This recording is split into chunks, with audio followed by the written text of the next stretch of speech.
আজকে আমাদের চুয়াডাঙ্গা ব্যাটালিয়ন কর্তৃক আসামিবিহীন জব্দকৃত মাদকদ্রব্য ধ্বংস অনুষ্ঠানে আপনারা যারা কর্মব্যস্ততার মধ্যেও আমাদের সাথে মাঝে উপস্থিত হয়েছেন, তাদেরকে প্রথমে আমি অসংখ্য ধন্যবাদ এবং কৃতজ্ঞতা জ্ঞাপন করছি। আপনারা আমার পূর্ববর্তী বক্তা, বিশেষ করে অধিনায়ক চুয়াডাঙ্গা ব্যাটালিয়ন এবং সেক্টর কমান্ডার কুষ্টিয়া, তাদের কাছ থেকে শুনলেন যে আমরা মূলত ২০২৪ সালের মধ্যবর্তী সময় থেকে ২০২৫ সালের মধ্যবর্তী সময়, এই ১ বছর সময়ে আমরা কি পরিমাণ মাদকদ্রব্য, আসামিবিহীন যে মাদকদ্রব্যগুলো জব্দ করেছি। এছাড়াও আসামি সহ যে সমস্ত মাদকদ্রব্য আমরা ধ্বংস করেছি, এই পরিমাণও অনেক বেশি। আপনারা জানেন যে আমাদের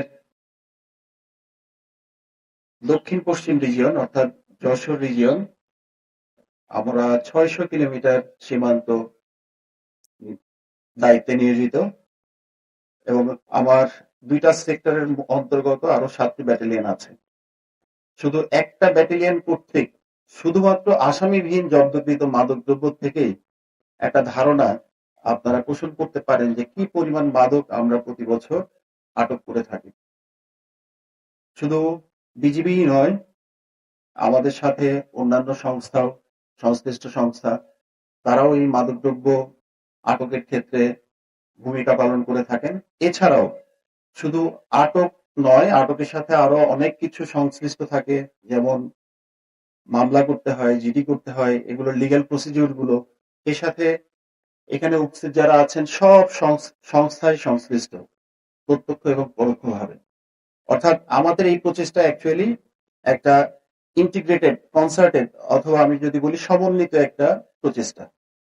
সো এই সমন্বিত প্রচেষ্টার মাধ্যমে আমরা আমাদের দেশকে, আমাদের জাতিকে অ্যাকচুয়ালি মাদক থেকে মুক্ত রাখার জন্য অবিরাম এবং অবিচলভাবে প্রচেষ্টা চালিয়ে যাচ্ছি। আপনারা জানেন যে একটা মাদক যে কিনা সেবন করে, সেই ব্যক্তি নিজেও ধ্বংস হয়, সেই পরিবার ধ্বংস হয়ে যায়, একই সাথে আমাদের সমাজ বিভিন্নভাবে ক্ষতিগ্রস্ত হয়। সার্বিকভাবে যদি বলা যায় তাহলে আসলে আমাদের একটা রাষ্ট্রীয়ভাবে পর্যায়ে এটার একটা বিরূপ ফলাফল বা প্রতিক্রিয়া থাকে। সো আমরা চেষ্টা করে যাচ্ছি সীমান্তে, যাতে করে এই মাদকদ্রব্যগুলো সীমান্ত অতিক্রম করে বাংলাদেশের অভ্যন্তরে প্রবেশ করতে না পারে। একই সাথে অন্যান্য সংস্থাও তাদের স্ব স্থান থেকে নিজ নিজ দায়িত্ব পালন করে যাচ্ছেন।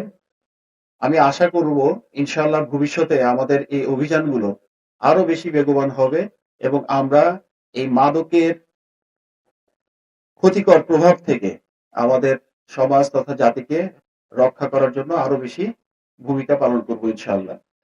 একই সাথে আমি চুয়াডাঙ্গা ব্যাটালিয়নের অধিনায়ক এবং অধীনস্থ সকল সদস্যদেরকে ধন্যবাদ জ্ঞাপন করতে চাই তাদের এই নিরলস প্রচেষ্টা, যার মাধ্যমে তারা এই সফলতা অর্জন করেছে এবং একই সাথে আশা করব ভবিষ্যতে তারা এই অবদানটাকে আরো বেশি উন্নতর পর্যায়ে নিয়ে যাবে, তাদের সফলতা আরো বৃদ্ধি পাবে এবং ভবিষ্যতে আমাদের এই চুয়াডাঙ্গা ব্যাটালিয়নই নয়, আমরা পুরো যশোর রিজিয়নের যে দায়িত্বপূর্ণ এলাকা, এই দায়িত্বপূর্ণ এলাকায় আমরা এই বিষয়ে আরো বেশি সফলতা অর্জন করতে পারবো।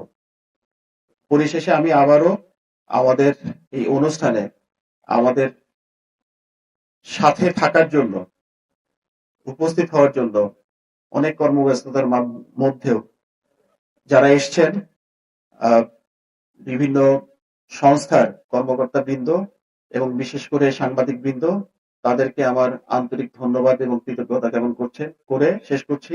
ধন্যবাদ সবাইকে।